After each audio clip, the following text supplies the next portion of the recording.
Hi, I'm Robbie.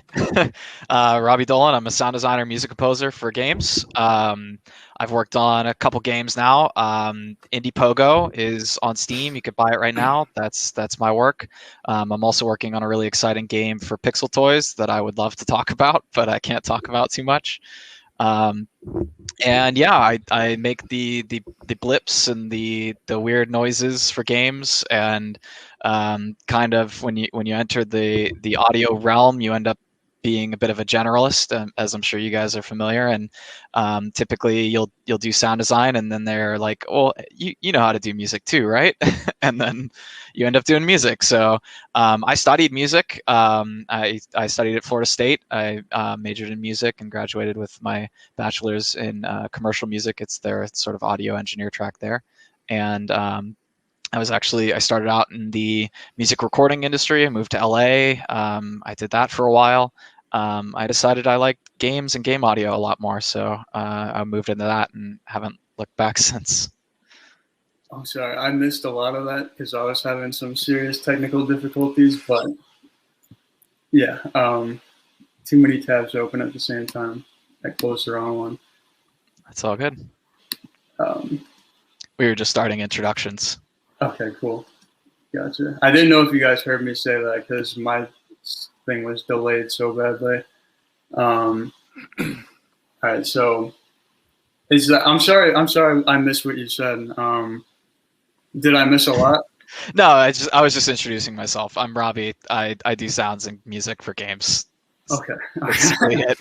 Basically. Right. Okay, so moving on. Yeah, that's all right. Yeah. So yeah, just overviews, guys. Where you're from, where you went to school, what you went to school for, stuff like that. Should I go?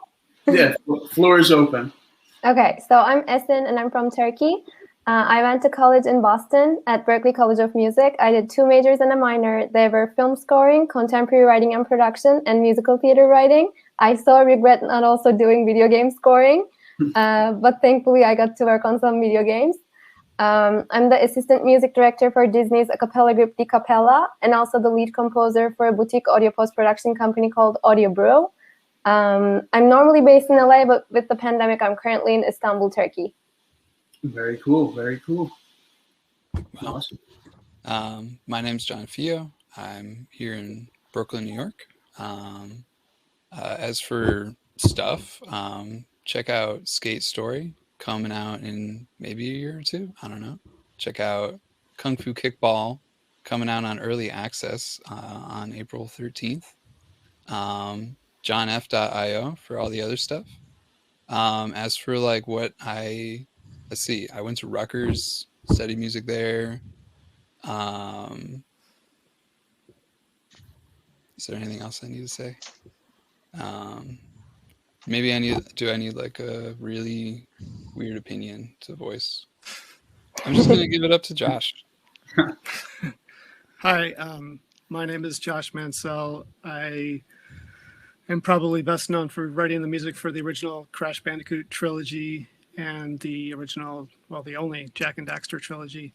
I went to school at Sarah Lawrence College a long time ago and studied music composition, and also took I guess you'd call it like a studio recording tech type class where I learned how to record and mess around with analog synths. And my last year there, we started learning MIDI. So I was jettisoned into the world knowing a little bit about MIDI sequencing.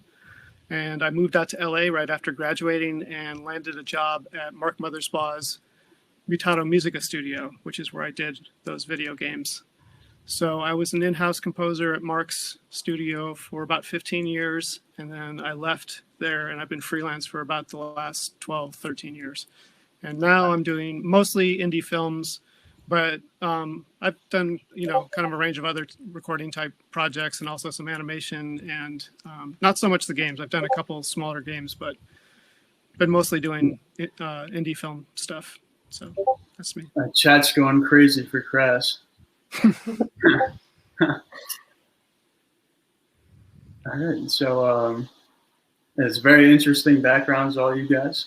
Very cool to hear about. sounds doable. It sounds like it's actually possible to attain. So that's got to be a confidence booster for a lot of people here. It's not like where you're got to live up to some impossible standard. So moving on from that, once you've finally got into this business, what exactly did you do? What did you do when you first got that that real adult job, like your first true composing job or music job, And this is for anybody, obviously. I guess I can go first again. Yeah, we'll just go in the same order. Just to get that makes it easy. Yeah. Cool. So what do we do? Are we adults? I guess we're adults. Yikes. Yeah. I started going to conventions. That's kind of how I started out. I still would love to. This pandemic has kind of put a stop to that, unfortunately. But once Waffle games. not well, and not for online stuff, but also not for too much longer, I hope. So yeah. I think certainly once things are coming to a close with the pandemic, I'm going to go back to conventions. I love conventions. It's a great way to meet people. It's a great way to network. It's how I met pretty much every influential and important person in my career up to this point. So I would highly recommend doing that. I never believed in it when I first was starting out and learning, especially when I was in college. I am still a bit of an introvert, so it was always a little bit daunting for me to just think about going into a convention and just talking to people and not really having a whole lot to say other than I'm just studying and interested in learning about what you do or interested in doing what you do. That turns out that's enough. That's all you need to start a conversation, and you can totally just talk to people and have a conversation about that. Certainly if anyone talked to me about that, I would love to talk to them about that. So yeah, I that's how I started out. And like I said, I was in music recording industry at first, and just kind of took a bit of a left turn towards gaming. And I've always been passionate with games. I've always been an avid gamer since I was very young. So it was an easy choice for me. And I met some of the Indie Pogo guys when they were early on with their game at a convention in Orlando, Florida. And that's how some of basically all of this started. Is they needed some music for their game. I said sure, and then they needed some more stuff, and I also said sure, and we just kept going, and it's kind of been history ever since. That's awesome. Love to see it. I guess it's my turn. So for me, everything started with internships because I wanted to have some experience outside of college, but because I was in the US with a student visa, I wasn't technically allowed to have a job outside of the school. So it all started with taking free projects and doing internships. I did 9 internships in total. I think I have the world record, and 8 of them were unfortunately unpaid. Just to count some of them because they're in LA and people might be interested in it. I interned at Remote Control Productions, which is Hans Zimmer's company. I interned with a very lovely music editor whose name is Nick South. I interned with a Spanish composer whose name is Lucas Vidal. He did one of the Fast and Furious movies. And again, some of their studios and stuff. Also, an Angle Management, which is a agency for film composers. And through all of this, obviously, I met a lot of people. And you also get invited to events through the people you meet, which is a great way of networking in LA. So everything came together also with Berklee's alumni group. I always applied to stuff, even though I thought maybe I wasn't eligible yet. In my first year in LA, I got to music direct a show just because I applied. So my approach was apply to everything. If you get it, great. If not so great, but it'll be great. You're on the right path. And I tend to say yes to everything and then figure out how to nail it. So being open and just jumping into any kind of opportunity you can ever find. Taking chances is very important. And somebody in the chat also said 9 internships. Oh my God. Yeah. Oh, and also cold emails. I got my Disney job only because I stalked 50 people from LinkedIn. I didn't have the LinkedIn Professional, so I stalked every single one of them on Facebook. and messaged all of them. A year and a half later, one of the biggest Disney executives saw my message on the day that he has to find an assistant. So he hired me like within 24 hours, which never happens. Like no interview process, nothing. It's right time, right place. Yeah.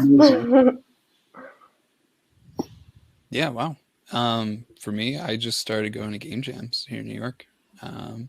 There's in New York, you got basically a couple of organizations that tend to organize those.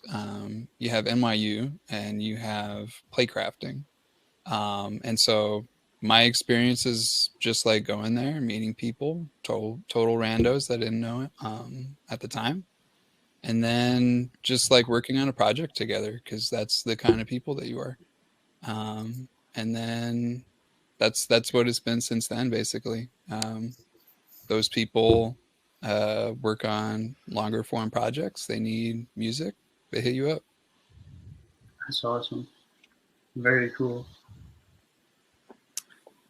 So I have kind of a similar story. I took music composition, like I said, in college and a studio class, and both of those teachers encouraged me to move to LA after graduating. So I just sort of went for it. And the spring break before I graduated from college, I sort of made a week full of meetings for myself. And so I basically just kind of took a survey of people that I was friends with and see if anyone had any older siblings or uncles and aunts in the business. And I just set up a week of having lunches with people and just asking for advice, not asking for work, but just sort of asking like, just open conversation type stuff. And everybody was super cool.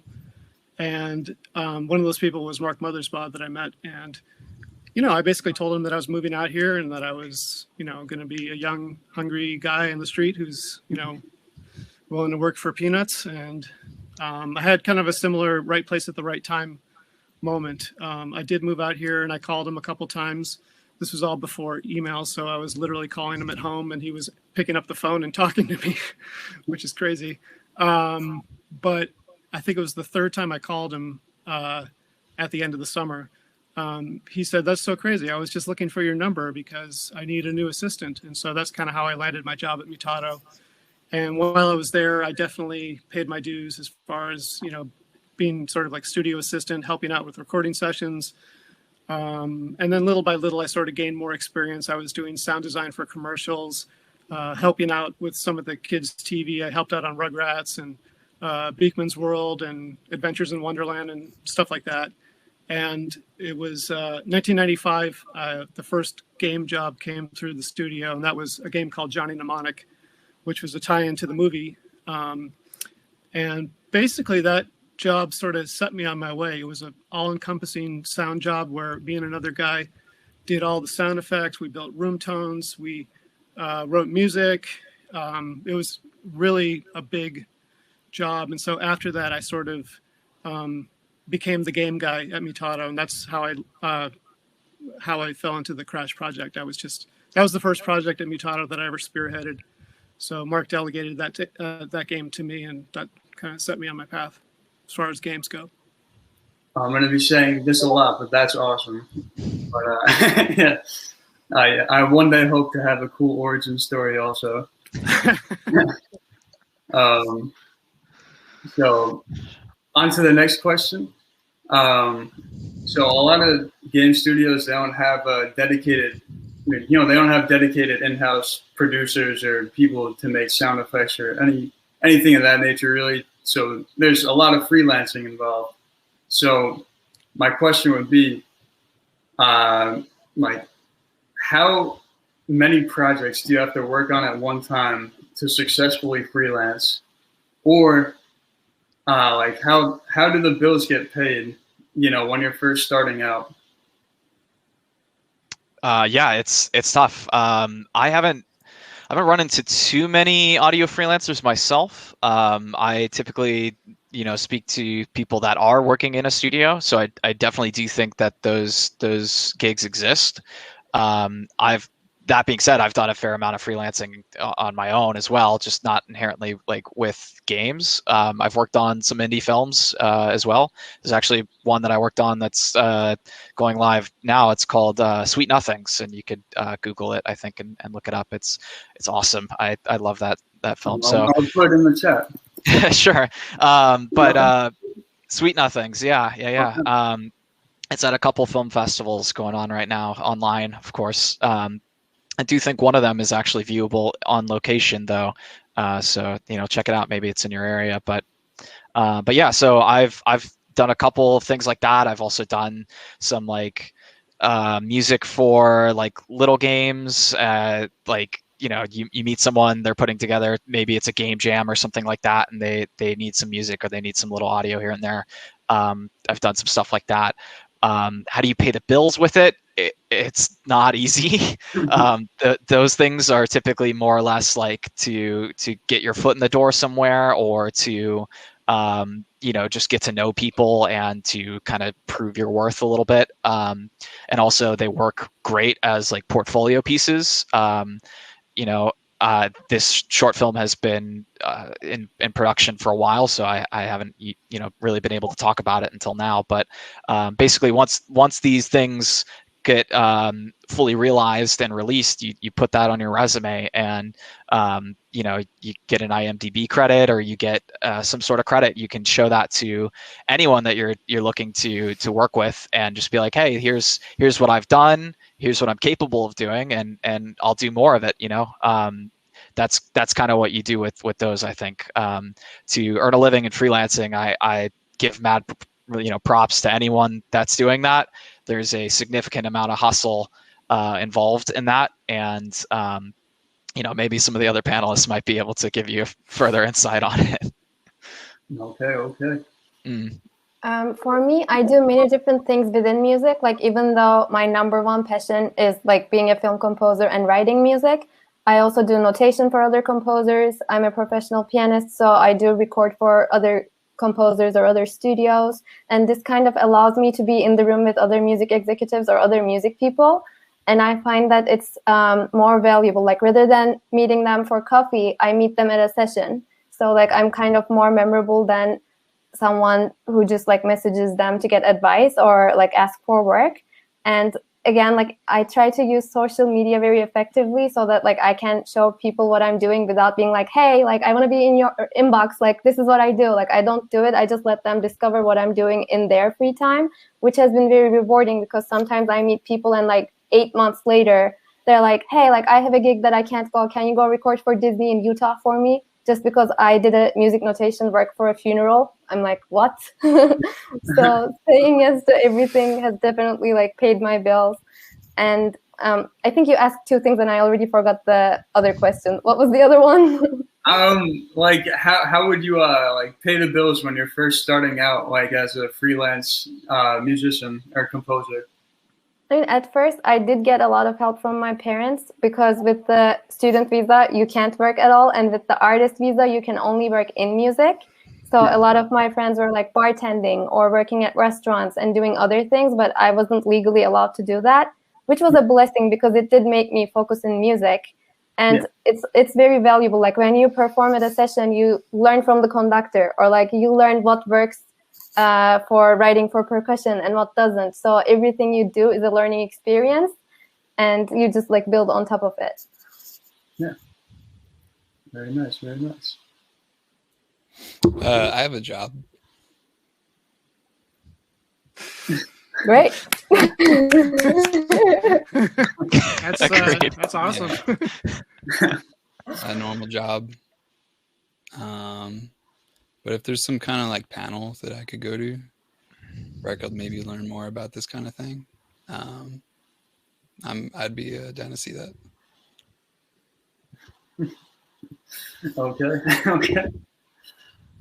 I don't really have too many words of wisdom. It's really hard to be freelance. And I mean that honestly.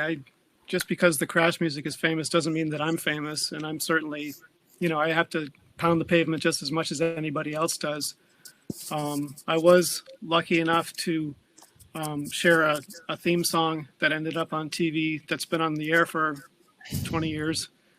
So that the royalties from that help. It hasn't been a constant stream of zillions of dollars, but definitely it's been helpful in the leaner times.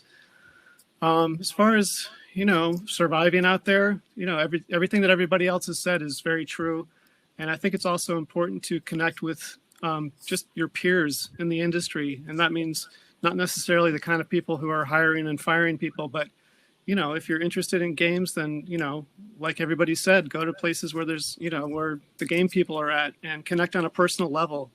I think that's what gets people the most work, is if they're able to sort of build a really, a personal connection with someone. That is the kind of confidence that people are sort of unconscious, that producers are kind of unconsciously looking for, is like, this person's easy to work with. They have skills, but I can connect with them as a person. I can give them direction without them, getting all defensive. It's a little bit hard to put into words, but I think there's a lot of value in making that, literally like a personal connection, not, anyway. But yeah, so gaming conventions are very important if you're looking to go down this career path. On to the next question. What are some skills, both soft and hard, that someone needs to have to be successful in your job? Sure. Well, soft skills are one of those things that I think are harder to discover, and Josh, I think, was just hinting at some of it. Communication skills are going to be very important, but like interpersonal communication skills, just like being able to hold a conversation or listen, and kind of mentally digest what the person has said to you or asked you, and then being able to more or less competently respond to them. This sounds very basic, but like legitimately, like if you're kind of writing off a conversation or you're just zoning out or anything, people will know and may not respond super well to that. So I think that goes a longer way than certainly looking your best or anything like that. Like I would much appreciate somebody who's having a very like in-depth conversation with me about something. Let's see. Graphic design, actually, it's like completely left field. But honestly, like if I could show you a picture of my resume, I spent a good amount of time really, really like making that thing look pretty. And there's a big reasoning behind it because, like I said, like freelancing is really tough, and that wasn't something that I ever really wanted to do. The ultimate goal was to get hired at a place, at a studio, and work at a studio. So you're doing a lot of online applications in a lot of cases. Certainly where I live in Miami, I'm in Miami, Florida. There's not a whole lot of gaming going on over here. So you end up putting out a lot of online applications, and at that point you've got a huge amount of competition ahead of you, and so you got to look your best on paper, and that's really difficult to do unless you start to study a little bit of graphic design. And like I said, it's wild because I would have never thought that was something I would ever have to learn, given my strengths and whatnot, and what I know about audio. But it really helped me a lot. I got callbacks as soon as I updated my resume, and it's got colors, it's got a headshot of myself, it's got like a bullet list of software that I'm capable of using, things like that. These are like all very like fine details that an employer is going to want to look at, and it's going to stand out from just a plain like paragraph, right? So I got a significant number of callbacks just from improving on that. As far as hard skills are concerned, I would say, I think there's probably 3 or 4 that I would say to do what I do.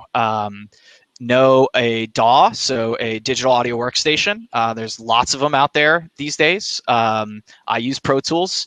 I wouldn't recommend it these days. It's what I grew up on, but Reaper is becoming very popular. It's open source and very easy to pick up. And And what else? It's just way user friendly as opposed to Pro Tools, right? So digital audio workstation, very important. Second thing is maybe if you're trying to do music, you'll probably want an instrument and to know your instrument. But that's not inherently necessary. You could just use one of these. It's a MIDI controller, and all you have to do is know what button to press and when. That's all you need, really, in terms of that for both sound design and a lot of music composition. What else? You'll want to know, like, I mean, if you're PC or Mac, figure that out and hone that. It's not too hard to do audio engineering. I think it's one of those things that it's like really easy to pick up and learn, and quite hard to master, right? And so I think a lot of people end up in a space where they feel like they're pretty confident with audio and can do that sort of thing, and then they maybe sort of plateau once they get through it. But yeah, I'm drawing a blank on some of the other things that I would consider hard skills, but maybe it'll come back to me once we go through the rest of the panel. That was a very, very good detailed answer, though. I appreciate that. Yeah, what are we going to add after that? We got, in the chat, we got somebody saying, Robbie's, in parentheses, great resume tips are applicable for any industry, in my opinion. And I think so, too. I think a great resume is pretty much the deciding factor of you getting a job in the first place, no matter what it is. If anyone out there wants to help me with my website, I'd be greatly appreciated, because mine looks like the Dead Sea Scrolls.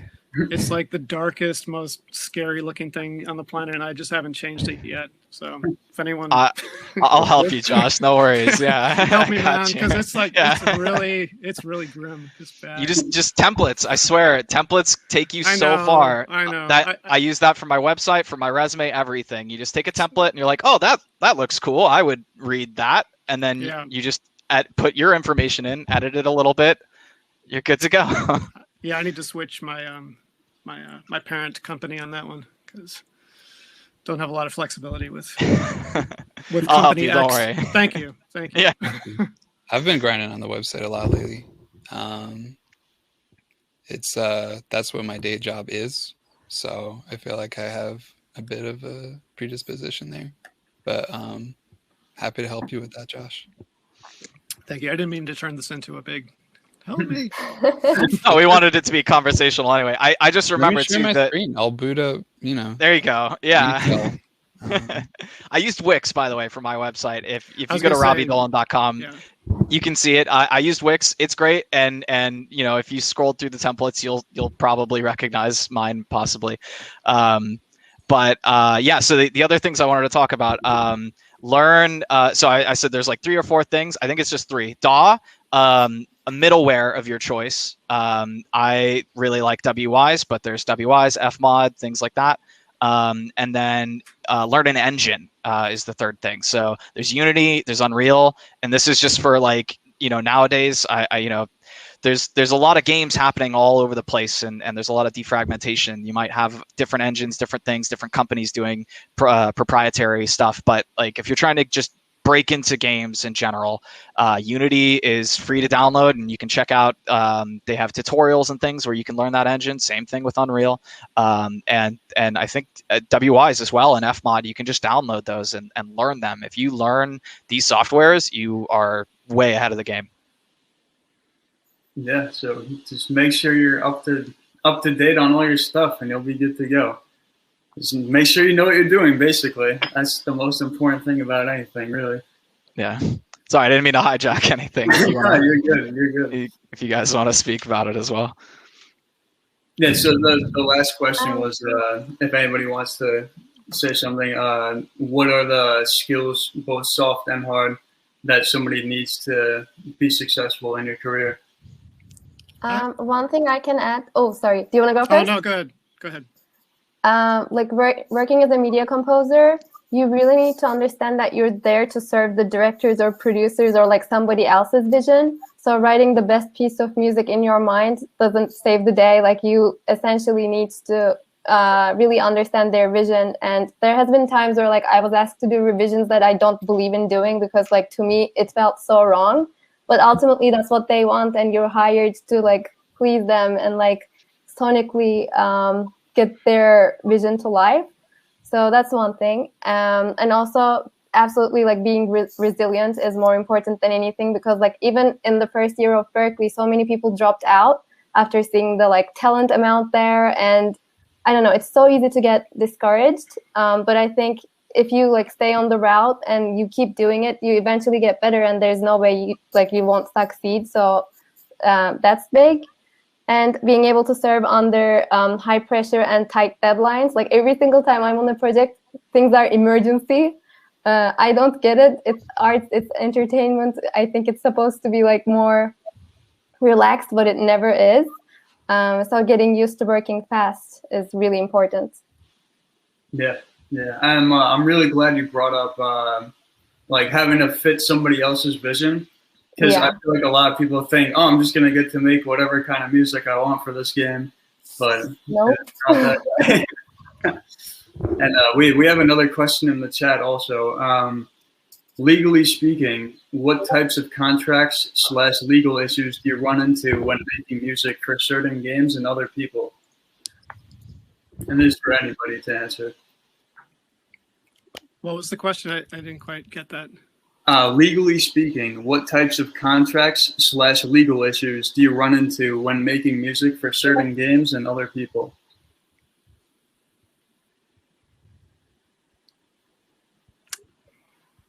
Well, I could say that when you're doing the bigger games, it's a lot more. You're signing away a lot more in terms of what you're, the publishing and all that. Like I don't own the publishing to any of the big games that I've worked on, but on some of the smaller projects, films and indie games, there's a lot more wiggle room in terms of like your negotiating power. And I'd say, obviously, whenever possible, try to, maybe veer towards a licensing deal where you just retain 100% ownership of the music you're writing. And, if it's a lower budget project, you're probably going to be in a pretty good position to ask for that. And not like every note of music that you're writing for a project can be transferred to another project. But the example that I always bring up is, I had a bunch of library music and I was submitting them for commercials, and I submitted a bunch of commercials for a telephone company ad, and then a week later the Clifford the Big Red Dog people were like, hey, we're accepting demos, and it was one of those rejected demos that ended up being the theme song. So it's, strange things happen. So if you're able to sort of like build up your library, and also when you're negotiating contracts, just try to hold on to as much of it as possible so you can have a big library to choose from. Well, I'm a big fan of the Clifford the Big Red Dog theme song. Just want to throw that out there. That was a good show. Teaches you good manners. Yeah, it does. I think Crash teaches you good manners too. Yeah, it's all life lessons. Those are hard skills. The Crash Bandicoot School of Hard Skills. That's right. Crate smashing.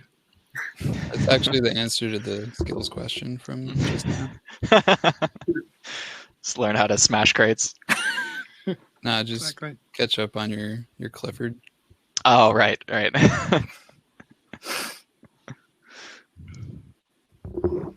So yeah, if you guys are done with that question, we can move on to the next one.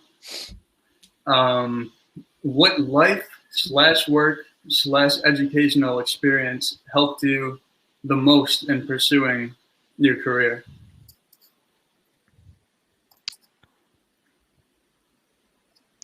I mean, I guess for me, it would have been like moving to LA and trying the music recording industry and like being in it and being there. That was when I was first starting out. That was all I wanted to do, was just to be in music recording and be a recording engineer.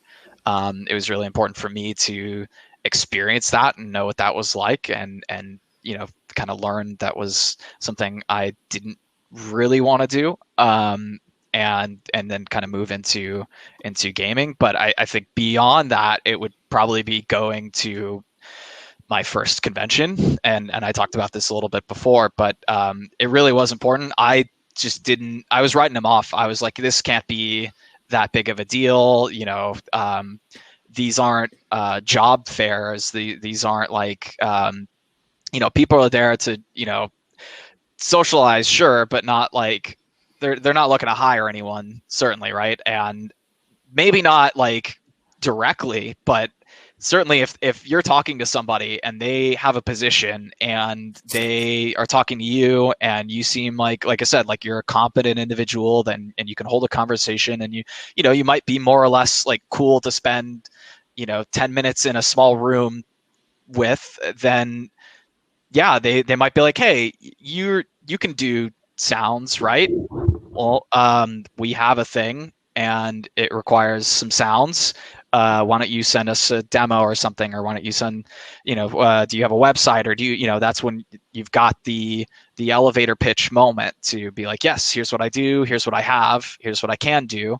And then you just go from there. Like that would have been, for me, what would have been like a turning point for my career. So before you moved to LA, where did you live? Were you like super far? I've always been in Miami. Yeah, I lived and was born and raised in Miami. I'm actually like a little bit south of Miami in a little town called Homestead.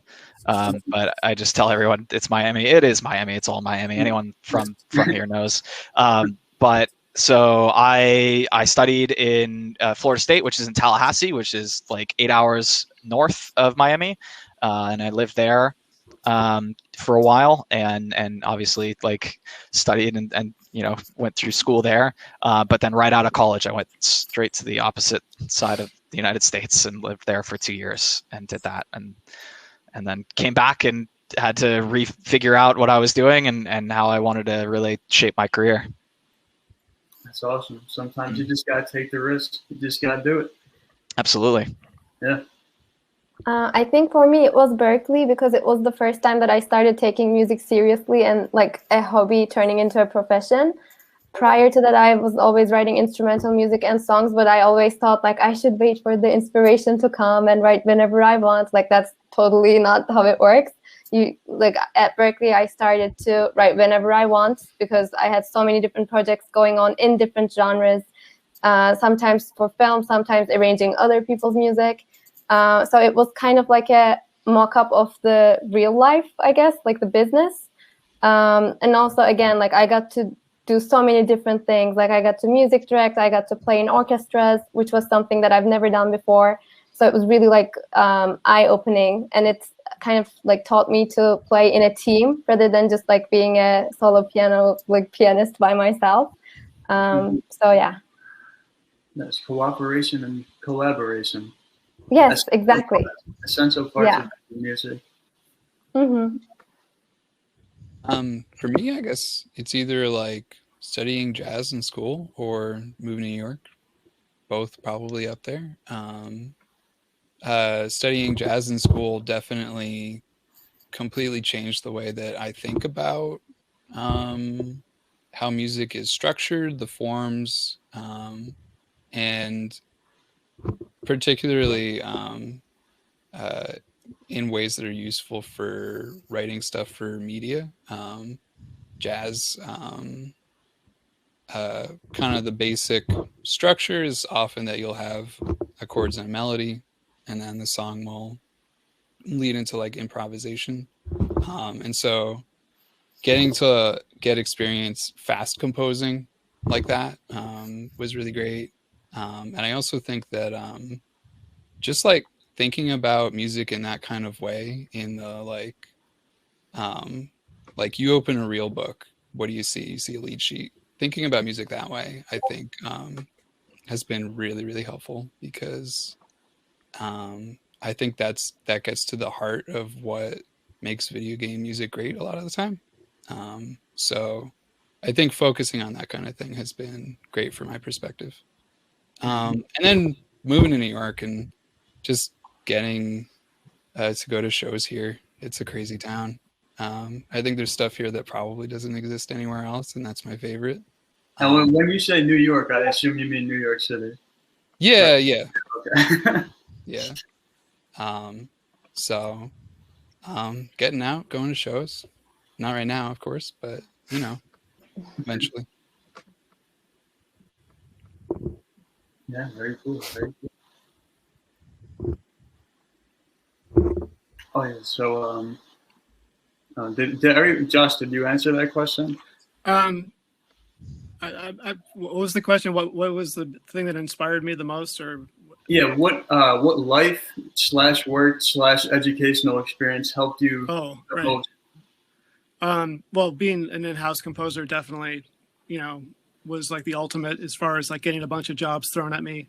Eventually, I think took me about 2 or 3 years to sort of like get up to speed as far as spearheading my own stuff. But once I was there and established as an in-house composer, it was really sort of like a daily, if not weekly, you just didn't know what was around the corner. So I ended up working on a bunch of random stuff. And this might be answering a different question, but the thing that I learned the most there was learning how to split the difference between fulfilling what the creative vision of who you're working for, which is something that was touched on earlier, but also not being courageous enough to put your own stamp on it in some way.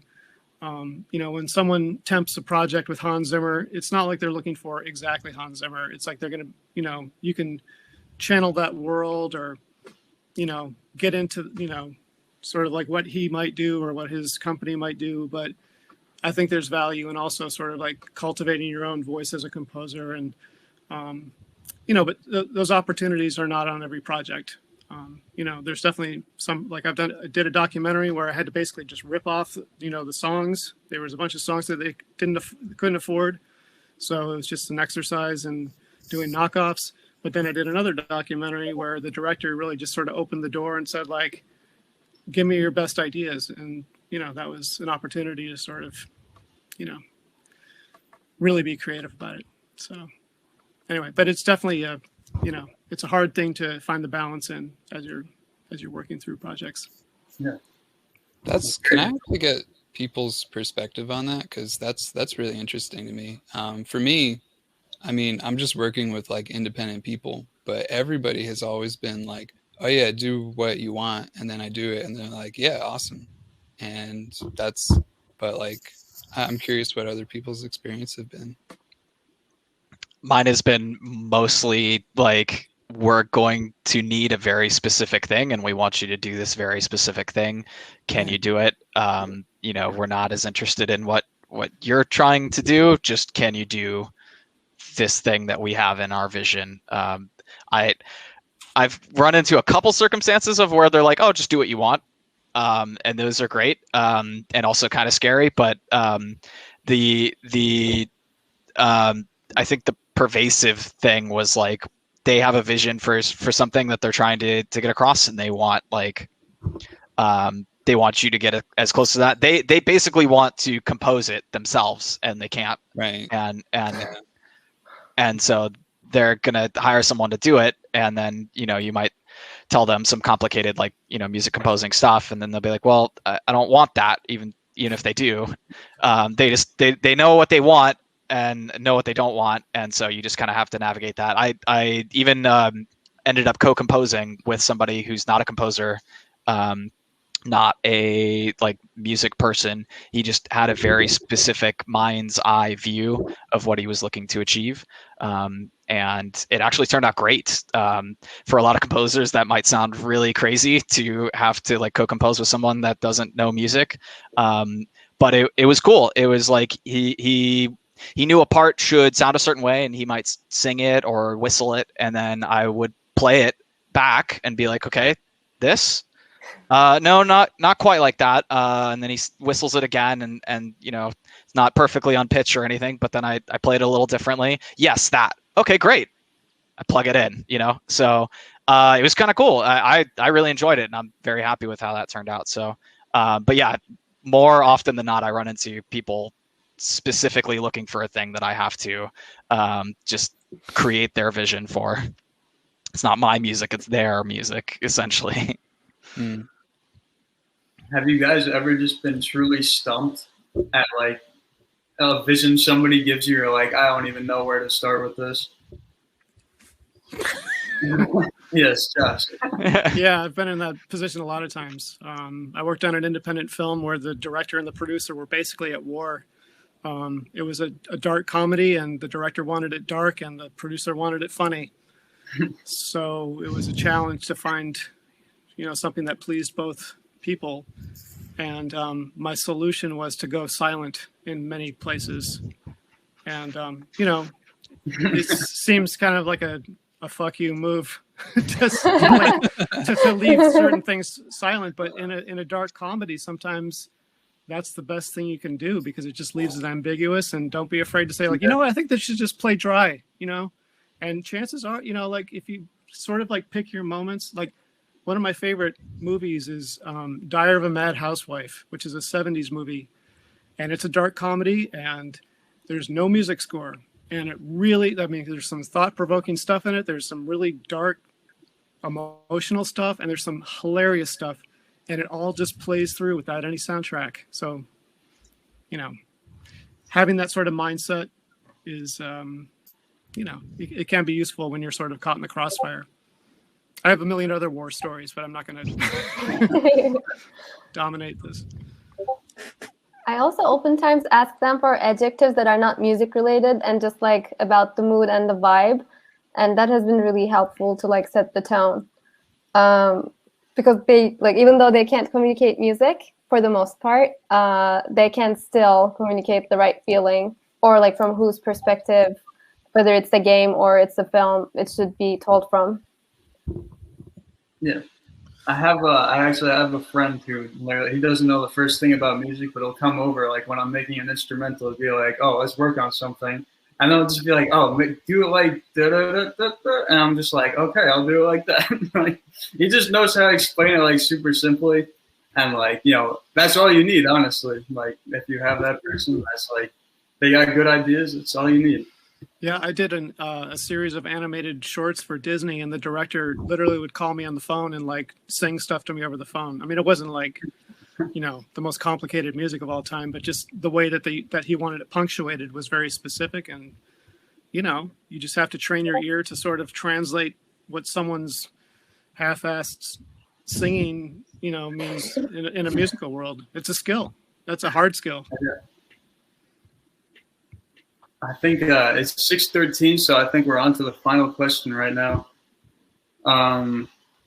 There's one in chat, but there's also one that I have to ask. So I think we might have time for the one in chat also.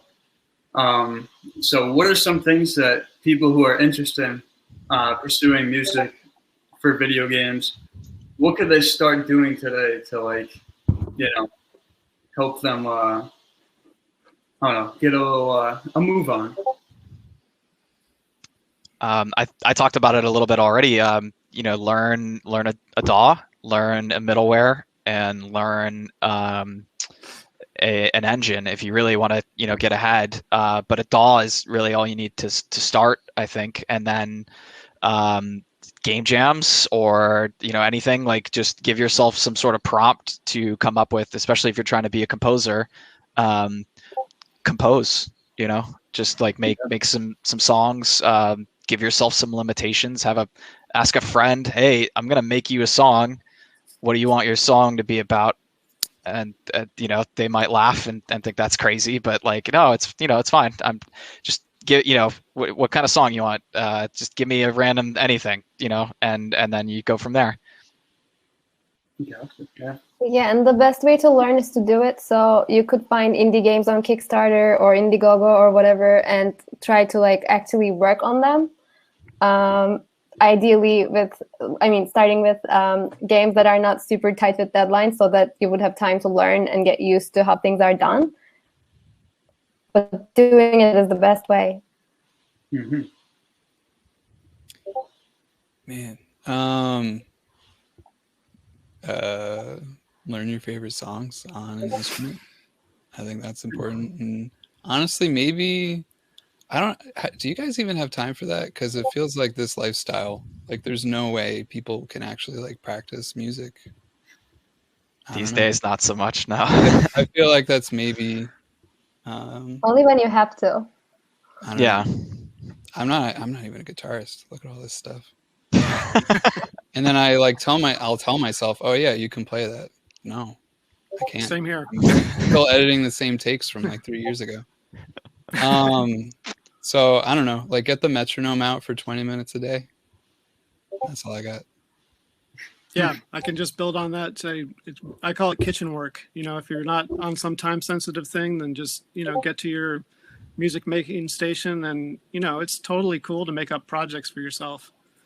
Like, my brother has a cassette label, and he's like, you want to do a 4-song cassette? And I'm like, yeah, totally. So this was at the beginning of the pandemic, and I just sort of took a few days and wrote, 4 kind of experimental ambient type things. And, it's the kind of stuff that I rarely get to do in soundtrack work. So it was a good exercise and just sort of like, more of like a sound design project or experiment. But, there's value in all that, just get in the driver's seat and drive around the block a few times, it's important. Yeah. Do you think these ambient tracks are ever going to see the light of day? Oh, they're up. They're on Bandcamp. Oh, nice. Maybe we could put in the chat. What's the name of them? The label is called Fuzzy Warbles Cassettes. Is that WARBLES? Mm-hmm. Okay. And then I've actually been involved with a few projects on that, but the thing I did is called Vibrant Specters. Vibrant Specters. And then SPECTERS. I know how to spell vibrant. Yeah. So Fuzzy Warbles dash Vibrant Specters on Bandcamp. That's good. Okay. Yeah. I'm putting that in chat. And then we had one more question from the chat. I think it's a really important question. When you're in a bit of a dry spell on work, what inspires you to keep pushing through? It's probably one of the hardest things, especially when you're in a creative job like this, to find like motivation or find inspiration, right? To create something from nothing. I don't know. I think ultimately what it is for me is like the impetus that it has to be done, I kind of, as a bit of a procrastinator myself, that's kind of what I do, is like, well, I no longer have any time to procrastinate. It has to get done. Even if I'm given like a longer deadline or something, it's just like, it has to get I'm not going to have enough time to procrastinate through this. So it has to get done. I have to do it right now. So I just got to start. And then you start small. You just start with little things, take plenty of breaks if you need to, but just start with anything. If you have a feeling that you want to include some guitar, just record some guitar and just mess around, play your favorite songs. Like John said, just play anything. I can't tell you how many times I've recorded something and composed something that was a complete and utter happy accident. Happy accidents are the number one, like, you probably are what you're all listening to. Anytime you've heard something, I can almost guarantee some of it somewhere is a happy accident, because that's kind of the music way, is just, I didn't mean to do this, but it sounds great, and you think that I did mean to do it. So I there it is. Yeah. As somebody, I'm not a super like experienced musician, but I could tell you, like, it just happens. Like, you don't plan like, I'm gonna make the song exactly like this, like, unless you are like composing it and writing it note for note. But like, if you're just playing around, like, I'm gonna just make a song right now, like, you don't just go into it with a game plan. I feel like you just do whatever comes to mind. Absolutely. That's me at least. Absolutely. I think a big thing too that I had to learn was to like trust my ears, and I would say that is good advice, is to trust your ears. I think music and sounds is a very subjective thing, and everyone is going to have different tastes and opinions. But I think that's like it's a bit of a curse and a blessing. Everyone knows when sounds aren't good and when things aren't good. So just kind of trust your ears. If it sounds kind of weird, make it sound not weird. Make it sound good, and just keep going with that. Oh man, I just got a message that we need to cut this off, but oh man, this was a great talk, guys. This Yeah, was thanks for really having us. great, and I'm very happy to be the one to moderate it. This was a pretty sweet position, something that I'll put on my resume. There you go.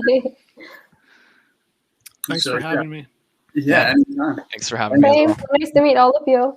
Thank you. Yeah, nice to meet you guys. guys. Fun. Thank you all for coming, and thanks everybody in chat, whoever is watching this.